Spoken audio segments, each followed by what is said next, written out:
কথায় আছে কিপ্টের ধন পিঁপড়েতে খায়। কথাটা কিন্তু একদিকে সত্যি কথা। এই প্রসঙ্গে নিয়ে একটু অসাধারণ গল্প আজকে আমি তোমাদের কাছে শেয়ার করছি। চ্যানেলে যারা নতুন আছে এবং নতুন যারা আমার গল্প শুনছো, গল্পটি শোনার পরে প্লিজ একটি সাবস্ক্রাইব করতে ভুলবে না এবং ভালো লাগলে অবশ্যই লাইক দিয়ে কমেন্ট দিয়ে আমার পাশে থেকো। দিলীপবাবু ছিলেন বেশ ধনী ব্যক্তি। তার একটিমাত্র ছেলে, একটিমাত্র মেয়ে ছিল এবং তার স্ত্রী। এই চারজনার সংসার ছিল। কিন্তু এই চারজনার সংসার হলে কি হবে? তারা ছিলেন প্রচণ্ড কিপ্টে। সারাদিন তারা কিপটামো করে দিন কাটাতেন।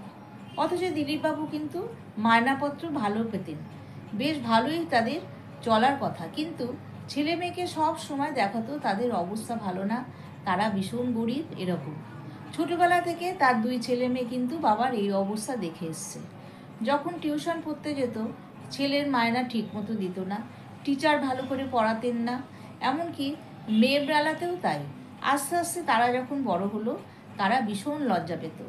প্রত্যেকে ফি দিত, প্রত্যেককে নোট দিত স্যাররা, কিন্তু ওদের দুই ভাই বোনকে কিন্তু স্যাররা কিছুতেই নোট দিত না। সে বাড়িতে এসে বলতো, তারা দুই ভাই বোন, তার বাবা বলতো ও দিয়ে দেবো খুন, একবারে সব টাকা দিয়ে দেবো। কিছুতেই সে টাকা খরচা করতে চেত না। এমনকি খাওয়া দাওয়ার ব্যাপারেও তাদের কিপটামো ছিল। তার মা মাঝে মাঝে একটু রেগে গেলেও কী হবে, স্বামীর কথা তো শুনতেই হবে। যার জন্য ছেলে মেয়ে দুটো কিন্তু ছোটোর থেকে বাবা মায়ের সে অভাবীপানায় দেখে এসছে। তারপরে যখন তারা আস্তে আস্তে বড় হলো, এমনকি পুজোর সময়তেও তাদের জামা কাপড় দিতই না। চাইতে চাইতে চাইতে ঠিক পুজোর দিন তাদের একটা করে হয়তো জামা কাপড় দেওয়া হতো। পাড়ার সবাই ওদেরকে নিয়ে ভীষণ সমালোচনা করতো। তারপর যখন দুই ভাই বোন বড় হলো, আস্তে আস্তে তাদের বন্ধু সংখ্যা বাড়লো। প্রত্যেকে তাদেরকে বলতো, তোরা তো কিপ্টে বাবার ছেলে মেয়ে। এই কথা কিন্তু তাদের শুনতে একদম ভালো লাগতো না। সে একদিন ছেলে বাড়িতে এসে তার বাবাকে রীতিমতো বলল যে, বাবা, তোমার এই কিপটামি এবার বাদ দাও। তুমি ভালো সরকারি চাকরি করো, ভালো মায়না পাও। আচ্ছা, তোমাদের এত কিপটামি করার কি দরকার? এখন দেখো তো, লোকের মুখে আমাকে শুনতে হয় যে কিপ্টে বাবার ছেলে মেয়ে তোরা। এগুলো কি শুনতে ভালো লাগে? তখন তার বাবা বলতো যে, লোকে যে যাই বলুক, আমাকে হিসাব করে না চললে তোদেরকে বড় করব কি করে? আমাকে তো সব দিক দেখতে হয়। তোর মাকে জিজ্ঞেস কর, মাও তাই বলবে। তো মেয়ে আবার মার গলা জড়িয়ে বলে যে, মা, তোমাকে সবাই কিপ্টে বলে, বাবাকে সবাই কিপ্টে বলে কেন? বাবা তো ভালো মাইনে পায়, ভালো চাকরি করে, কিন্তু তবু কেন আমাদের এই কথা শুনতে হয় বলো তো? আমার আর ওগুলো শুনতে ভালো লাগে না। তার মা তখন চুপচাপ থাকে, কারণ তার মার তো কিছু বলার নেই। তার স্বামী যেভাবে চালাচ্ছে, তার মাকে সেভাবেই চালাতে হবে। বাড়িতে ডিম রান্না করলে তারা কোনো সময় গোটা ডিম পেত না। সব সময় দুই ভাই বোন আর্ধেক আর্ধেক এবং বাবা মাও আর্ধেক আর্ধেক। এভাবেই আর কয়দিন চলে। সময় তো পড়ে থাকে না, সময় ঠিকই এগিয়ে যায়। তো একদিন ছেলে মেয়ে দুটো ঠিক করলো তারা আর এ বাড়িতে থাকবে না। এখান থেকে বাবাকে বলবে, আমাদের বাইরে কোথাও ভর্তি করো, আমরা ওখানে পড়াশোনা করব, তোমাদের কাছে আর আমরা থাকবো না। তারা তার বাবাকে বলল। তার বাবা বলল, সে কি রে, তোরা বাইরে যাবি কেন? এখানে কি বড় বড় কলেজের অভাব? কলকাতার মতো জায়গায় থাকি? এখানে এখানে তো সব আছে। তোরা তো বাড়ির ভাত খেয়ে তোরা যাওয়া আসা করতে পারিস, তোদের আর বাইরে পাঠাবো না। কিন্তু ছেলে মেয়ে সেদিন জেদ ধরেছিল তারা নাছোড়বান্দা। এইভাবে যদি বাবাকে না নাছোড়বান্দা করে, তাহলে কিন্তু তারা জীবনে এই কলকাতা শহর থেকে বাইরে বেরোতে পারবে না। তাদের জেদ করে তারা দুই ভাই বোন ঠিক করলো, আমরা আর খাবোই না। এমনিতেই আমাদের খাওয়া দাওয়া ভালো নেই, যখনই ডিম খাই আর্ধেক, বলে পয়সা নেই, আর কতদিন চলবে এভাবে?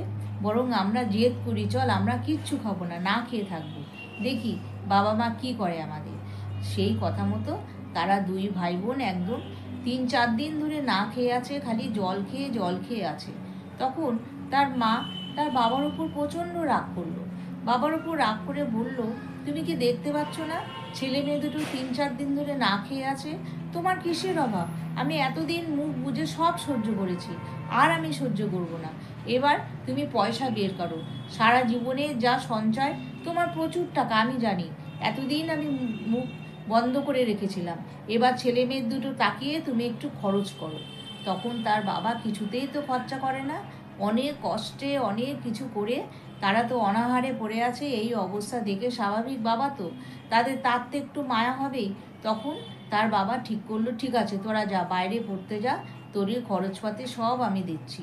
তখন তখন তাদের দুই ছেলে মেয়েকে তার বাবা পয়সা কড়ি দিয়ে বাইরে ভর্তি করলো এবং সেখানে পড়াশোনা করতে লাগলো। তারা দুই ভাই বোন সুন্দর থাকলো, দিব্যি থাকলো। যখন যা বাইরে টাকা দরকার বাবাকে বলছে, বাবা পাঠিয়ে দিচ্ছে। কিন্তু ঘটনা হলো, এবার এদিকে তার বাবা আর মা কিন্তু দিনের পর দিন না খেয়ে খেয়ে পয়সা জমাচ্ছে। লোকে বলতো, একদিন বলেই ফেললো পাড়ার লোক, আচ্ছা আপনাদের এত কিপটামি করার কি হয়েছে? আপনি কি জানেন এই পয়সা জমাচ্ছেন, সেই পয়সাটা ভবিষ্যতে কোথায় যাবে? তখন ভদ্রলোকটি বলল যে, কেন? আমি ছেলে মেয়েকে বাইরে পড়াচ্ছি, আমার তো পয়সার প্রচুর দরকার। তখন সেই লোকটি, পাড়ার লোকটি বলল, এই পয়সা আপনার ডাক্তারের পেছনে যাবে।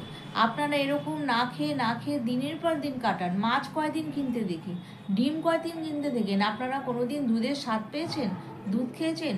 তরি তরকারিও সবার লাস্টে বাজারে যান, সস্তায় যা পান তাই কিনে আনেন।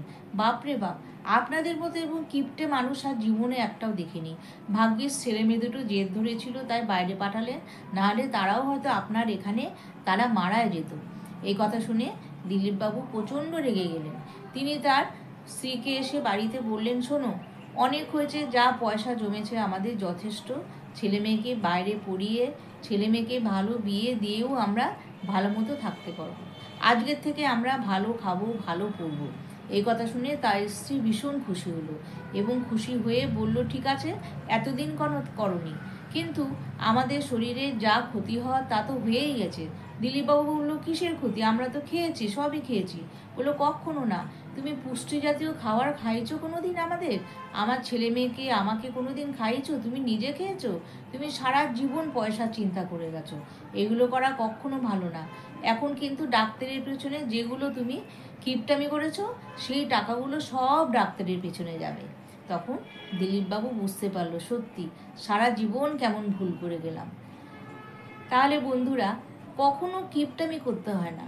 যতটুকু অর্থ সঞ্চয় করবেন তাই দিয়ে কিন্তু ভালো মতো থাকা যায়, যদি হিসাব করে চলা যায়, এবং খাওয়া দাওয়ার দিক দিয়েও কিন্তু ভালো থাকা যায়। তাহলে ভবিষ্যতে জমানো টাকা কখনো ডাক্তারের পিছনে যাবে না।